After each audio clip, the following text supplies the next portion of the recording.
All right, buckle up. We're going to talk about current reality. I'm the one doing this because I began at Building Champions really in an operations role. And I think if you can get what's going on in your organization dialed, it's going to help you through the whole rest of the perspectives. But you know what? Honestly, it's the least sexy of the perspectives. So let's just put that out there right now.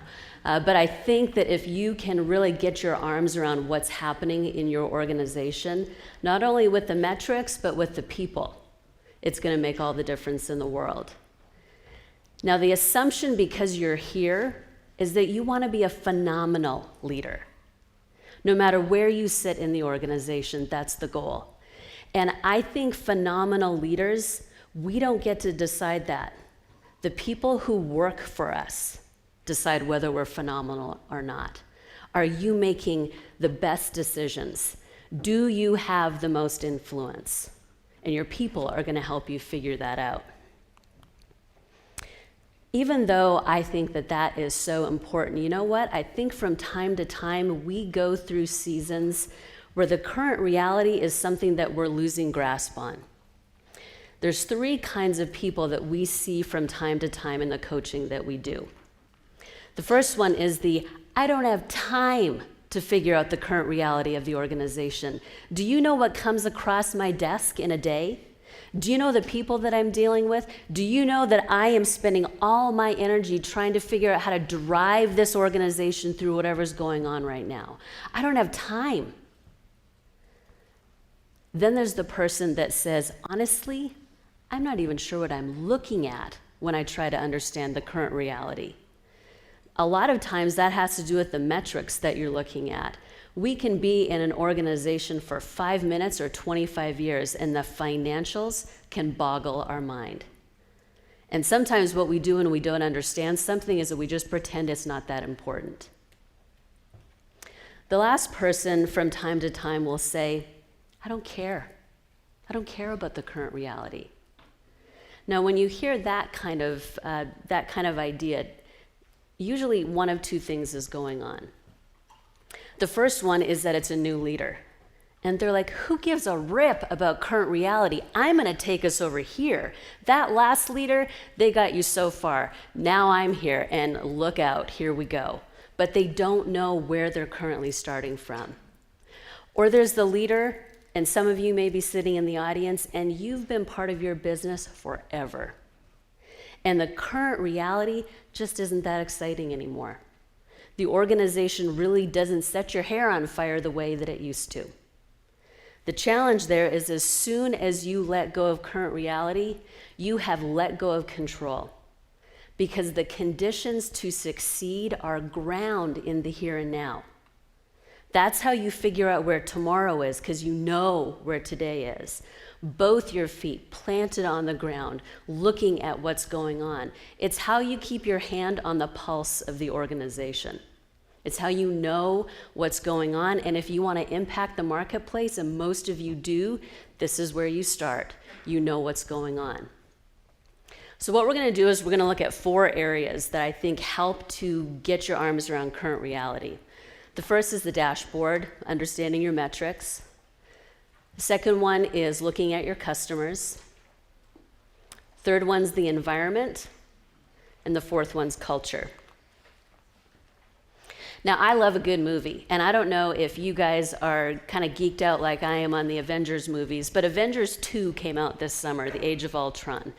And if you've watched any of the Iron Man or Avengers movies, you know that there's always a scene or two in Tony Stark's lab. And he has that giant glass monitor. And the thing that I love about those movies is that he will be taking in, and there'll be pictures and movies and schematics and data, and he's got it all over the screen.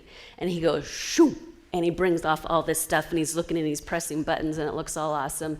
Sweeps that back out, sweeps in the next round of data. He's taking things in super fast. And that's the thing, that current reality is the first of 5 perspectives. So you're not just living in current reality, you have to get a quick grab. And you're going to make decisions based off of it, but you can't live here. So how are you quickly taking in what's going on in the organization and helping it to inform the decisions that you're making? For some of you, you may think, you know what, I'm going to take a bathroom break right now because I know current reality. I know what's going on in my business.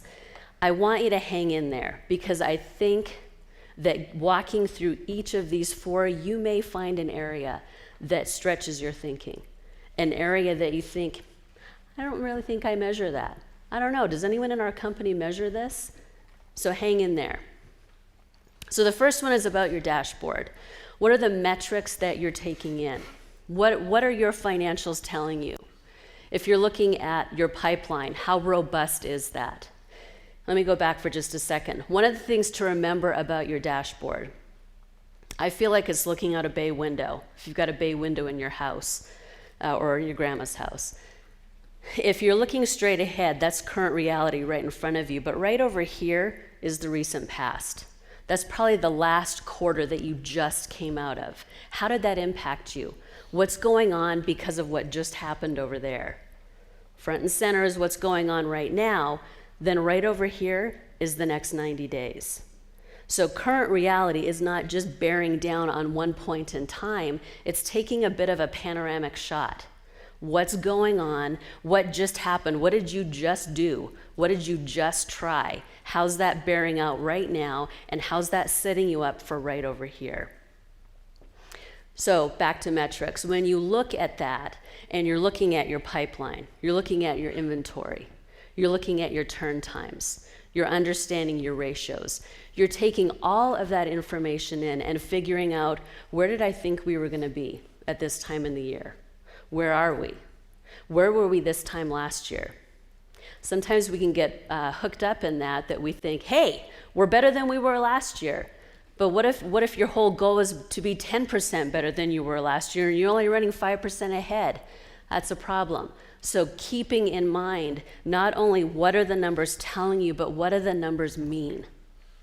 And you as a leader, you got to figure that out yourself first. Even if it's just to say, here's the spots where I don't understand where we're at. Here's the gaps where I need more information. You got to figure that out where your gaps are first. Then there's your customers. I'm not sure how many of you do this, but I think that with your customers, you want to be talking to them all the time in a number of different ways. One of the ways is simply surveying them, finding out how are they receiving your product. What you think you're selling, is that what they're buying?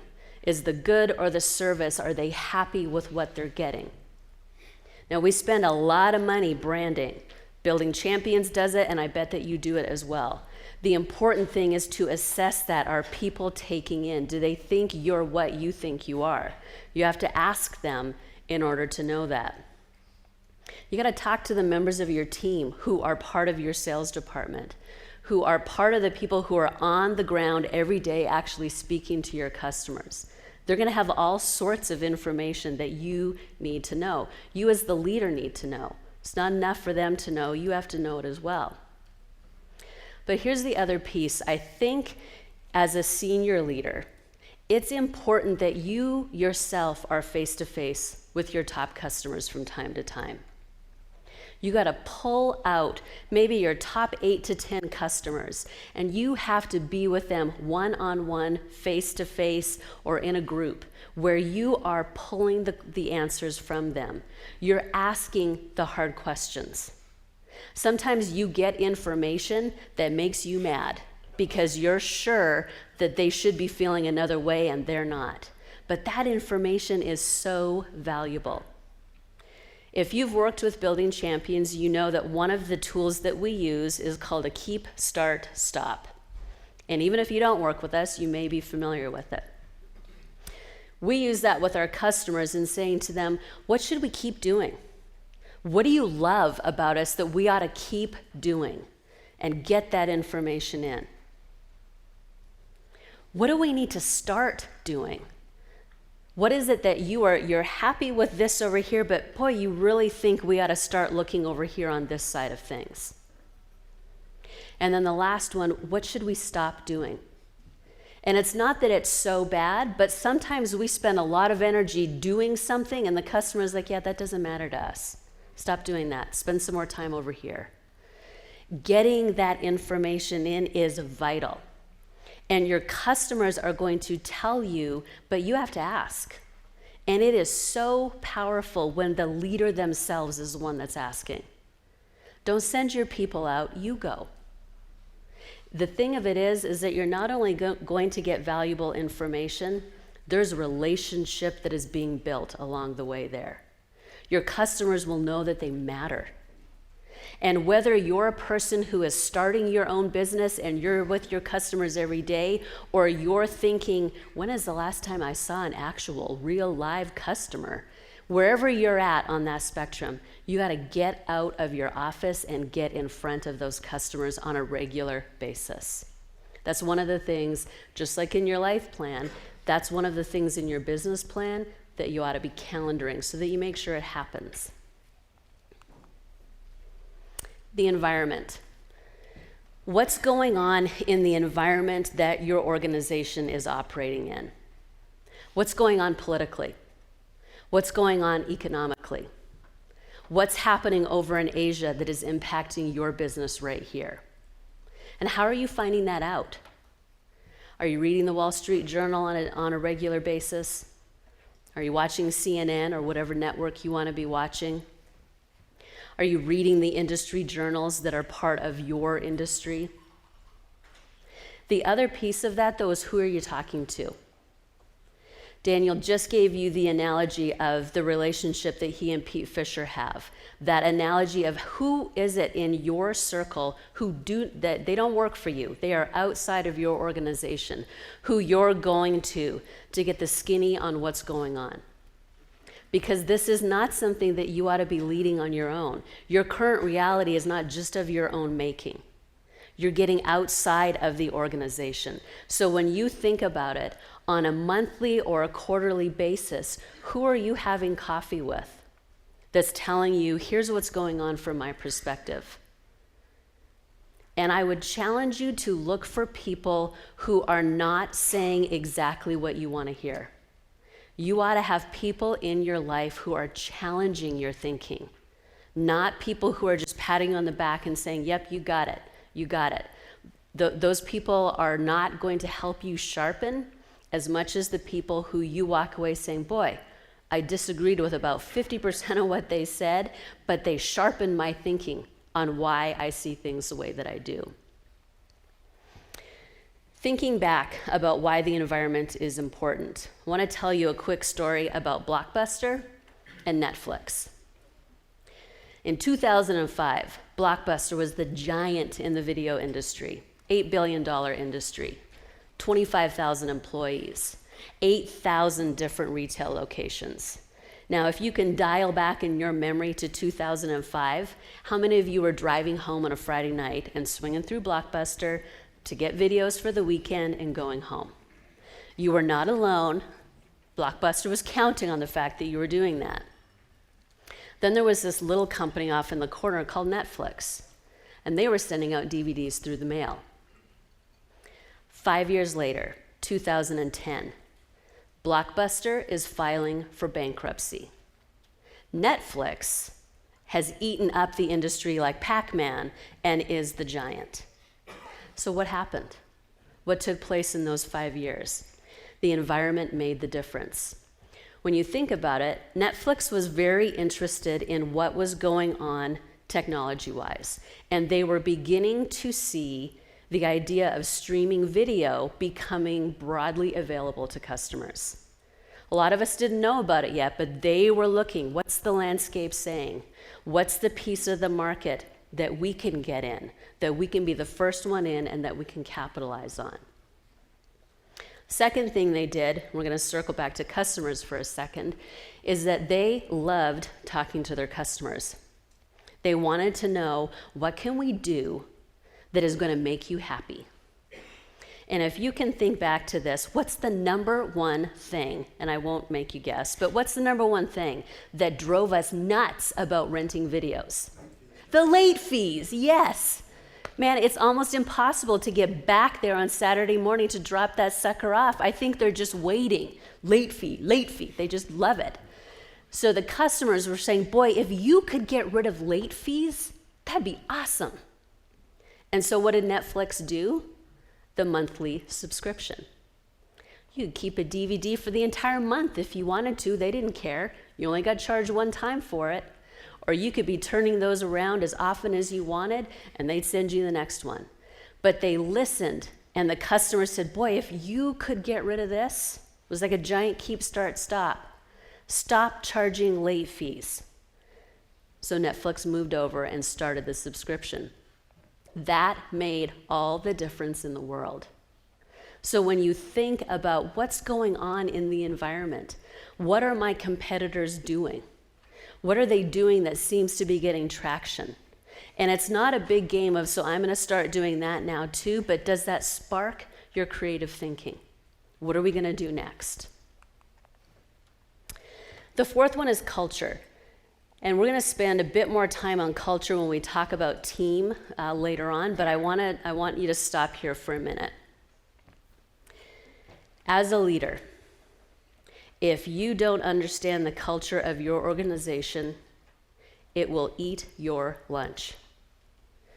Your influence is ground in the culture of your organization. This is not, when I think about leaders and culture, this is not an observation sport. This is full contact. As a leader, you need to be immersed in what's going on in your organization. That makes all of the difference in the world. The example of the executive walking in and they've got their phone right here, they got their phone right here, and their goal is establish no eye contact. And I know that example well because I feel like I live that. Building Champions is a land of extroverts, and I am an introvert. And so coming to work in the morning for me, when I walk down the hall, we have a long hallway to get to our front entrance. And Shannon is our person who's sitting right in the front, and I can see Shannon because the door is glass. And I'm thinking to myself, Mackey, by the time you hit that glass door, you better have a smile on your face because Miho's going to be right there looking at you. So it's that idea. And you know what? I had to train myself to do that. That is not natural for me. But the point is not, hey guys, lead where it's easy for you. The point is, here's the standard, leader, get up there. And if your organization needs you to be connecting with them, then connect. It is so easy to do, but if you're not doing it, they just turn the volume down on who you are because the trust is built in your culture. When things are going negatively, and you know what, from time to time they will, it doesn't matter how good you are, from time to time your culture will be the most challenging part of your business. You've got to roll up your sleeves and get in there. You've got to literally be walking through the organization, connecting with your people. And it's not the giant high five on your way through the organization. It's stopping and it's talking to people. And it's saying, what's going on? Or here's what I'm thinking. I'm looking at this. What do you think about that? And realizing that there are pieces of expertise and beauty scattered all throughout your organization. You're going to be better if you learn how to connect with that. The other piece of it is letting people inside of you. You can't be a giant closed book as a leader. People need to see where you are doing well and the things that come easily to you. They also need to see where the challenges are, because that helps them to realize, wow, my leader is human. And he or she is leading through troubled times at times, and I know how that's impacting them. And so we're connecting all together. Now, it doesn't mean that if you're a leader and you're a mess, you do need to get that figured out, and that's not your team's issue. But you do want to be connecting with them. I learned this the hard way. When I first came into Building Champions, I came in as an operations person. We were an organization that was doing phenomenally well. But the inside, sort of the spinal column of the business, the operations, could use some shoring up. And so I came in, and I had the right education to do it. I had the right experience to do it. I'd been consulting for years. I loved landing on a situation and fixing it as a consultant and then walking away. But this time I was a part of it, and I forgot that you've got to immerse yourself in the culture. It didn't matter how good the projects were. And they were pretty good. Didn't matter. I had to get to know the people in the organization, because when I would roll things out, it was like crickets looking back at me. I thought, what's going on, people? Get on board. The problem was, they're like, we are on board. Where are you? And I had to come around and say, you know what? I've got to spend time with these people. When we're going out to happy hour after work, I got to go. I got to go even if I got other stuff to do. When we're doing lunch and learns and we're learning how to do CPR or tell if someone's having a stroke, and we've done all of that this year, I got to show up. And for me, that's hard, because at times I think I could get this much work done if I ate at my desk over lunch, or I could go to that lunch and learn. Hard to know which way to go. What I've begun to realize is I got to show up. Because if I don't show up, my team is not going to know me, and I'm not going to know them. And I can't drive that ship if they don't want to be with me. So, thinking back through, we just talked about 4 different areas. We talked about understanding your dashboard, talked about your customers, the environment, and your culture. So once you've gathered all that information, you've got your Tony Stark board and you're sliding stuff in and out, what in the world do you do with that? And I'm asking you that question because the point here is that if you're grounded in current reality, your business ought to be better for it. So how do you use what you've just gathered? I want you to think through, as you're seeing the information that's coming to you, be courageous. Be courageous in the questions that you're asking of the organization. Don't just look for the information that you know is going to give you a rosy picture. In the consulting work that I did, I worked with a sales organization for years, and the director decided one year she only wanted to measure and report on the very top of the funnel. And I was like, what's the thinking behind that? She said, well, I know we're behind in our numbers. And I think if I publish the rest of the funnel, it'll bum out the employees. So I'm just not going to tell them. Don't put your head in the sand. If there are troubles in the organization, and there will be from time to time, you have got to be looking and bringing that information out. The other piece of that is check your blind spots. What are pieces of your current reality that you don't have any idea are actually there? What are the pieces when you're driving your car and you're trying to figure out, how do I make sure no one's in my blind spot? How are you doing that as a leader? How are you making sure the things that are sneaking up on you, how do you get after that? So be courageous and check your blind spots. When you have gathered that information, you need to be reviewing it all the time. On your metrics, I would say to you, you're probably reviewing that every week. And if your business is in a challenging time, you better be glued to those metrics. You better be looking at those every day. So it just depends on how's the organization doing, how often are you looking. Once you have looked at them yourself, the assumption is that you're building up a list of questions. What do I not understand? What's going on here that I need more information on? That's what you're taking to your one-on-one meetings with your top leaders. Now, here's something to keep in mind, though. When you're looking at information, that's all it is. It's information. It's not meant to comfort you. It's not meant to make you afraid. It's just information.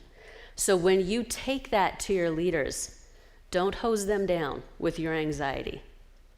Invite them into the conversation with you. If the numbers are down and you're meeting with your sales director and you want to understand what's going on, ask. Open the door so that they can add their expertise to the conversation.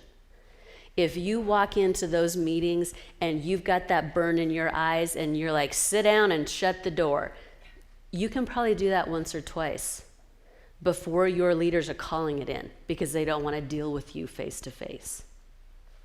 The other piece, though, is that this is your time to get directive from time to time as well. If you see something and you know you have an answer that can impact what's going on, tell your leaders that. This is where you get to be nimble and make decisions. The point of a dashboard is that you're making mid-course corrections. If all you're doing is measuring the end of the year, it's too late. If you're measuring all the way along the way, your leaders have the ability to think with you and make a difference. Then pull your leadership together. If you've got a leadership team, pull them together on a regular basis so that together you're interacting around the current reality of what you're seeing. Because the information will mean different things to different people. So bring them in. Don't have current reality be your little secret. Tell the organization what you're seeing. So you're reviewing the information. Then you're leading from it. Your leadership ought to look different because you're grounded in current reality.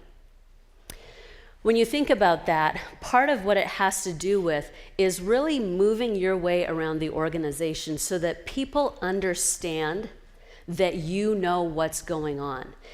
Oftentimes when we present information, people in the audience, and your audience might be you're looking at yourself in the mirror, giving yourself the current reality, or it could be 5,000 people sitting in front of you.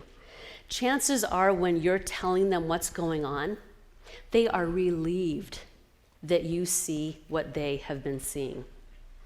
That when you come in and you say, here's what's going on, first of all, I want to say when things are going well, you get your butt out of the office and into the big hall and you high five your people because we don't celebrate often enough. When things are going well, be grateful. Let them know, my gosh, guys, we had a huge struggle over here, or we just launched a brand new product and we are hitting it out of the park. Thank you. That makes such a difference. And it's not a matter of saying, guys, good job. Okay, now let's head over here and we got this problem. No, sit down in celebration land for a little bit. Let your people know that you're grateful. It doesn't make them lazy, trust me. It helps them know that you're seeing and that they matter. Because the same is true when things are not going well. The time to hold people accountable for current reality, you ought to be doing that in a way that people see it regularly. They know that when challenges come, you're not going to hide it from them. You're not going to hide it because you don't want to worry them, but you're also understanding that the ability to impact whatever that struggle is probably lies among your team. You're going to get from where you are to where you want to be together. I doubt you personally have all the answers. Don't feel like you have to. Take your team with you.